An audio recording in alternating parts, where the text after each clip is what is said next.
What are some guy secrets girls don't know about? Story 1. Sometimes we don't talk to people because we don't want to intimidate them. I might see a girl with a cool shirt on, but I don't want to make her think I'm coming on to her or something. Rather than freak her out that a 6'6" guy thinks she looks good today, I just leave her alone. Especially if we're on an elevator or something where she can't leave if she actually is uncomfortable. Story 2. Sex isn't all we want in a relationship. I'd rather be with someone who understands me, but only does it once in a while than someone who I have sex with every day, but don't connect with emotionally and mentally. Some of us are into things like cooking, cleaning, makeup, fashion, etc. It doesn't necessarily mean we're gay. Please don't tell us to man up. A lot of us were constantly told that growing up, whenever we tried to express ourselves, so you saying it will often bring up bad memories. Men can be abused. Men can be raped. Men also tend to be more suicidal because society tells us we're weak if we try to discuss these things. No, we don't enjoy being raped by a hot girl. And we often don't talk about it because people will often straight up tell us we're lying about it if we do. Story 3. My dad served in the Pacific during WW2. A kid from the Bronx, he had never been out of the Bronx in his entire life. Then he got sent to New Guinea.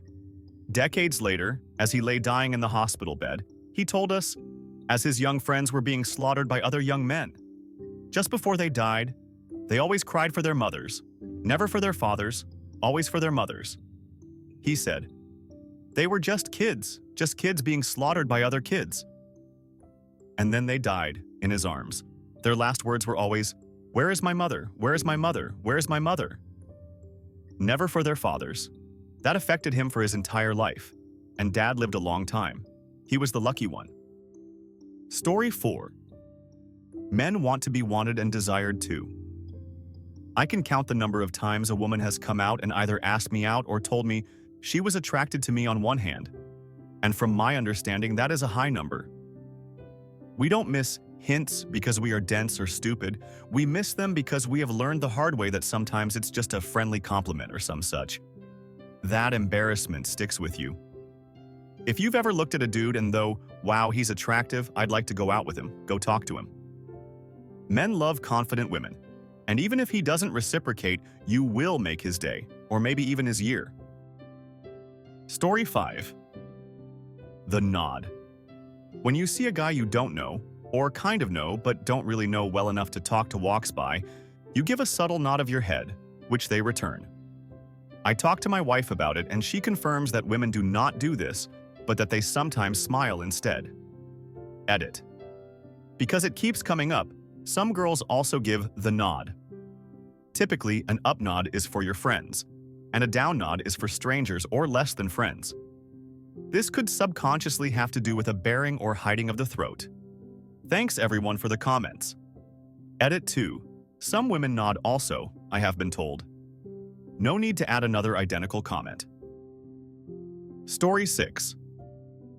Men have just as many issues with mental health, depression, anxiety, body issues.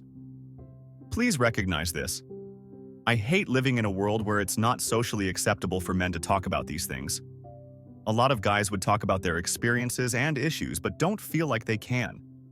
I feel like we just sort of ignore the issue, and guys that have mental health issues are sort of looked down upon because men are all supposed to be outgoing and confident. Maybe you have a guy friend who doesn't get out a lot. Maybe he's acting strange or isn't totally there. This might be why. Edit. Thank you for the gold and silver. It's my first time receiving them. I just want to say this isn't a competition. Mental health issues are experienced by everyone, and it's a very serious issue that isn't talked about enough, especially for men. That's my point. Also, I had a friend in college who really tried to get me to go to a male group therapy session. The thought of it gave me anxiety and I didn't go.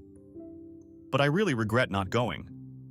I was able to make my situation better by removing myself from the toxic environment that I found myself in and talking more openly about my struggles to friends who would listen.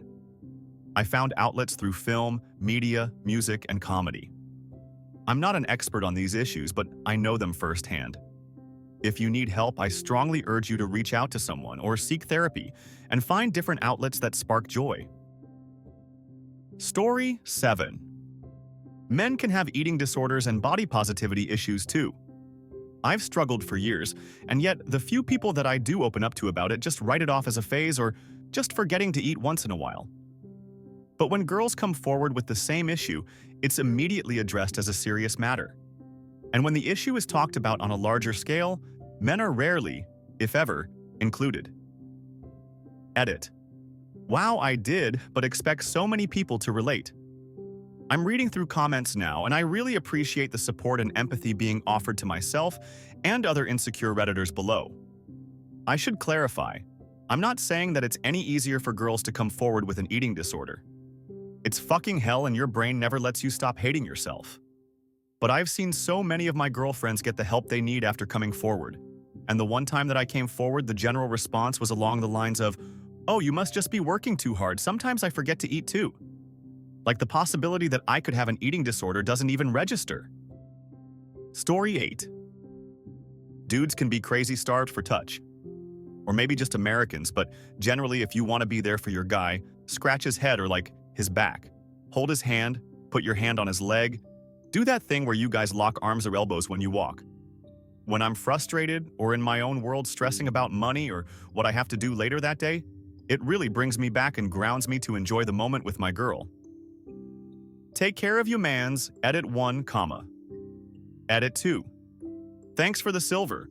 Also, since this is getting a bit of attention, guys, tell your SOs that you like the affection, even if it's super awkward. Y'all deserve it. It can be a nice moment for the two of you. And girls, don't be afraid and think your guy is creeped out by it or that they don't like it. We probably need a second to process it. Edit 3. Oh my god, thank you for a gold and a platinum. I'm happy so many people and relate, but sad cause a whole lot of dudes are in the same boat. Share the love, this earth is too small and goes too fast not to. I hope any couples reading the threads and talking can grow just a little bit closer from it. Edit 4, my last one I promise. Some people have brought this up in the comments, and so it's probably important to say at the top too.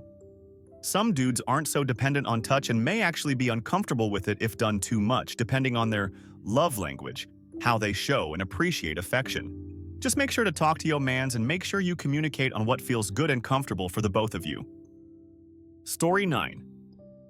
If you have a foreskin and untrimmed pubes, sometimes your dick munches on your pubes, leading to a very uncomfortable situation, needing us to find a restroom or a private corner as fast as possible. Thanks for watching. Don't forget to subscribe.